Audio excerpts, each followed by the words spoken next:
Well, John Beck hasn't played football in about a year as he was not able to sign on with an NFL team this past season, but he hopes he'll get a look for next year. Rod Zundel sat down with John and found out his plans that also include a big-time camp. So what do you think about Taysom Hill and the offense that Robert and I has come back and is putting up at Provo? I personally think they're building something that fits Taysom perfect. I think his running ability is off the charts, and he's a superior athlete. He can throw the ball really well, so I think that they have the beginnings of what's going to end up being a fantastic offense, and we've been able to see as Cougar fans kind of the growth of the passing game, even the growth of the running game and how dynamic it's been. I mean, Mike Mayock watches a lot of tape, especially NFL tape, and the first thing he said when you watch BYU, Taysom Hill, is just how dynamic he is and that the offense is built around him.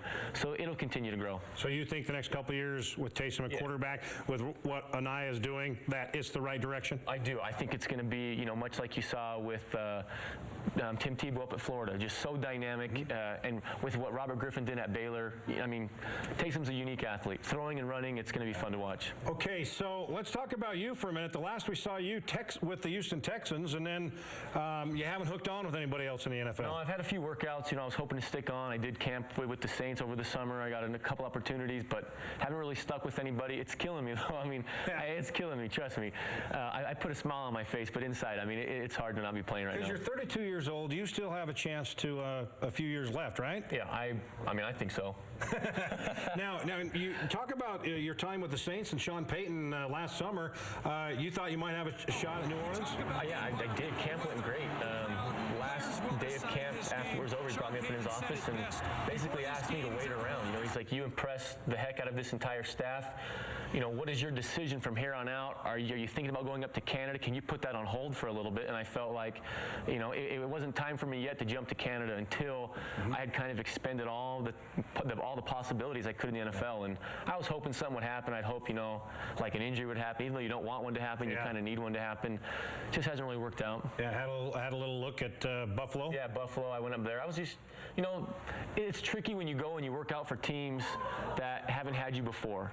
And you kind of hope that something can happen with either a coach that knows you or you've played for. You know, kind of the tough spot for me is there's no coach for me from the first two staffs I was on that's still in the NFL. They've jumped to college. They're not coaching anymore.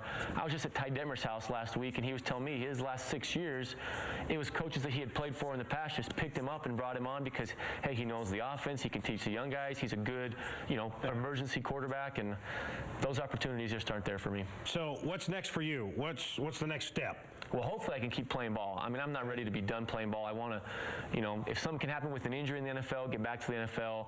There's a possibility that I might look into the CFL if I can get a chance up there. I just want to play football. I want to be able to keep competing.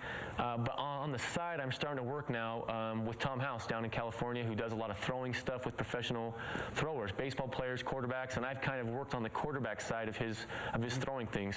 Oh, so you're kind of working on a little bit of teaching as well. Yeah, teaching, yeah. I really enjoy the quarterback position, and I felt like I've had an opportunity to learn from a lot of great coaches in the NFL. And then I've had this opportunity to get hooked up with Tom, and the things that he's been able to teach me, coupled with the things that I've experienced on my own, I feel like it's stuff that I can pass on to young players. And you got a camp coming up in St. George with Tom, and he's had some big-name clients, hasn't he? Yeah, no, I got to Tom through Drew Brees, and Tom also has Tom Brady, Carson Palmer, Alex Smith. I mean, there's a lot of quarterbacks that in the last 4 or 5 years have gone to Tom because he's the best at what he does. He's the best throwing coach of rotational athletes, and he's had his name out there for years in the baseball world, but now you're starting to see a lot of quarterbacks come to him, and I feel very fortunate to be able to be with him and the things that he's been able to teach me. And I talked to him and said, hey, Tom, I want to put something on in Utah for the people that are in Utah because the kids here don't get an opportunity to have the world's best coach, you know, an hour drive like the kids in Southern California or the kids in Texas who have these world-renowned, you know, coaches or teachers. So I thought, hey, let's put something on down in St. George. We can get the people from Utah to drive down to St. George, the people in Vegas to come on over. And it's an opportunity to learn from the best throwing person right now in the United States, hands down. And when is that? January 31st and February 1st. There's going to be a Friday night and then 2 portions on Saturday. Okay. And where can they learn more about that? We got an email address, 3dthrowingcamps@gmail.com. 3D Throwing camps, yeah. It's like three-dimensional. Okay. Tom talks a lot about the athlete, the thrower being 3 dimensions to that athlete. So 3, the letter D, throwing camps. Well, I see you haven't changed much. Still got your, your golf shirt on, jeans, and your camo It was hat. game day. It was game day. I'm always going to have a kid. It's my favorite color. All right, John, buddy. It's good to see you. Good to see you too, man. Pleasure to see you, and hopefully we'll see you back in an NFL jersey here I hope next so. year. Some kind of jersey. Absolutely. All right, thanks, guys. Still to come on SportsBeat, we got the video of the week.